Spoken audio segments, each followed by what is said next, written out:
Jackie cinemas நேயர்களுக்கு வணக்கம். நான் உங்கள் ஜாக்கி சேகர். இந்த எபிசோட் வீலாக் எபிசோட். இதில் கர்நாடகா போக்குவரத்து துறையை நான் மனதார பாராட்டுறேன். நீங்கள் தமிழ்நாடு போக்குவரத்து துறை, கர்நாடகா போக்குவரத்து துறை, ரெண்டு போக்குவரத்து துறைக்கும் நீங்கள் போட்டி வச்சிங்கன்னா யார் ஜெயிப்பாங்கன்றது பஸ்ஸில் பயணித்த உங்களுக்கு தெரியும். மிக முக்கியமாக பெங்களூர், சென்னை போயிட்டு வர்றவங்களுக்கு உங்களுக்கு தெரியும்.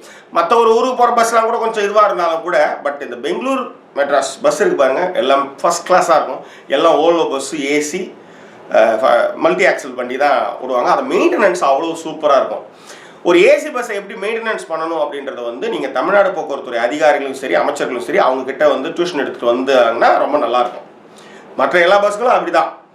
இங்கே சென்னை மாநகர பேருந்துகளை நீங்கள் பார்த்தீங்கன்னா கண்ணில் ரத்தமே வடிஞ்சிடும். ஆனால் டபுள் மும்மடங்கு. அது ஒரே நாள் இரவில் வேற ஏற்றுறாங்க. இந்த பஸ்ஸு டிக்கெட் விளையாடுறது அம்மையார் ஜெயலலிதா மக்களுக்காகவே வாழ்ந்து மடிந்த அந்த புண்ணியவதி ஒரே நாள் இரவில் டபுள் மடங்கு கட்டணத்தை ஏற்றுறாங்க.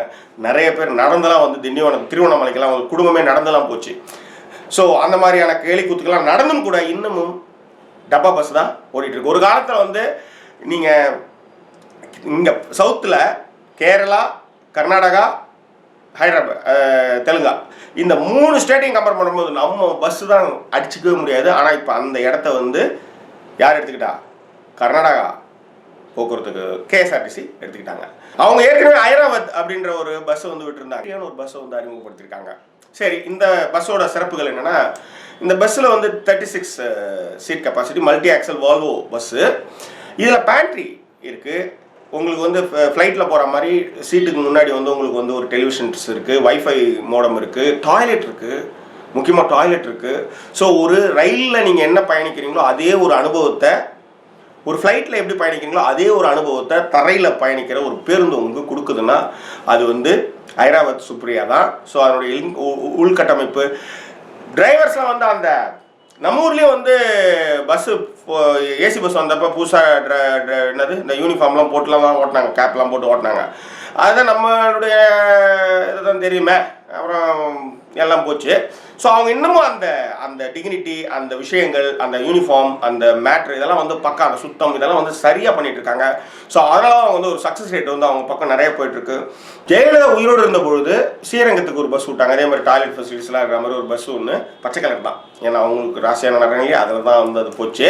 இந்த பஸ் இப்போ போகுதா என்னன்னு தெரியல. ஸோ இந்த மாதிரி அந்த பஸ்ஸில் ஸ்ரீரங்கம் போயிட்டு பெருமாளை சேவிச்சுட்டு வர்றவங்க அதை பின்னூட்டத்தில் தெரியப்படுத்திங்கன்னா எனக்கும் தெரிஞ்சுக்கிறதுக்கு ஆசையாக இருக்கேன். இந்த ஹைதராபாத் சுப்ரியா பேருந்துடைய அந்த கேப்ஷன் என்னன்னா, travel with the comfort of home. என்னது? Travel with the comfort of home. வீட்டில் இருப்பது போன்று நீங்கள் பயணம் செய்யுங்கள், வீட்டில் இருக்கும் உணர்வோடு நீங்கள் பயணம் செய்யுங்கள் அப்படின்ற ஒரு கேப்ஷனை தைரியமாக போட்டிருக்காங்க. அதை நம்பி நீங்கள் டிக்கெட் எடுத்து தைரியமாக நீங்கள் போகலாம். ரீசெண்ட் டேஸில் நம்ம பாண்டிச்சேரியிலேருந்து ஈசிஆரில் ஒரு பேருந்து ஒன்று பச்சை கலர் பேருந்து மெட்ராஸ்க்கு வருது. அது நம்ம மத்திய கைலாஷ்கிட்ட கிராஸ் ஆகிடுச்சு.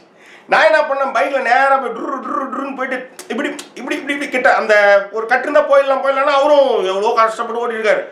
இப்படி கிட்ட போய் அந்த முன்னாடி டயர்கிட்ட போய் கட்டடிச்சு போயிடலான்னு போயிட்டு இருக்காங்க. அப்படின்னாரு. அப்புறம் டக்குன்னு வண்டி ஒன்று இப்படிப்பா, ஏப்பா திரும்ப திரும்ப சக்கரத்துக்கிட்டே வந்துட்டு இருக்கேன், இந்த வண்டி ஒரு நாள் ஓட்டிப்பாரு, பிரேக் அடிச்சா நிற்காது, ஒழுங்கு முறையாக ஓடுற அந்த பக்கம்னாரு. நான் அவர் சொன்னார், டிரைவர் சொன்னார் உண்மை. ஏன்னா அவர் மேலே கோவமே இல்லை. ஏன்னா நம்ம பஸ்ஸோட தரம் நம்மளுக்கு தெரியும். எப்பா சாமி, நீ உண்மையை தான் சொன்னேன், நான் தான் ஆர்வலர் இங்கே கட்டடிச்சு போகலான்னு பார்த்தேன், ரொம்ப தேங்க்ஸ் அப்படின்னு சொல்லிட்டு அவர் மேலே கோவப்படாமல் தம்ஸ் அப் காட்டிட்டு டக்குன்னு வண்டி எடுத்துன்னு போயிட்டேன். ஸோ அந்த மாதிரி நம்ம நிலைமை இருக்காங்க. பட் இந்த மல்டி ஆக்சல் பஸ் நான் நிஜமாலுமே சொல்கிறேன், ட்ராவல் பண்ணியிருக்கேன், ஒரு சின்ன அதிர்வு கூட நீங்கள் பார்க்க முடியாது. அவ்வளோ ஒரு நேர்த்தியான டிரைவர்களை போட்டு, எக்ஸ்பீரியன்ஸ் டிரைவர்ஸு, அது சுத்தம், அதுதான் முக்கியம். இந்த பேருந்துகளுடைய சுத்தம் இருக்குது பார்த்தீங்களா, சான்ஸே கிடையாது.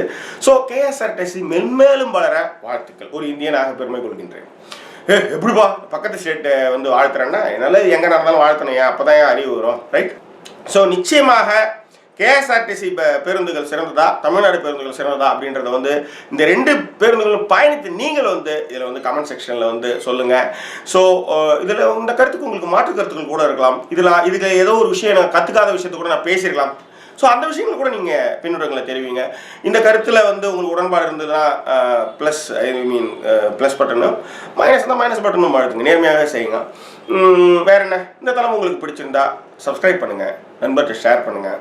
மீண்டும் வேறொரு வீடியோ விமர்சனத்தோடு உங்களை சந்திக்கிறேன். அதுவரை நன்றி கூறி விடுவது உங்கள் ஜாக்கி சேகர். நன்றி, வணக்கம்.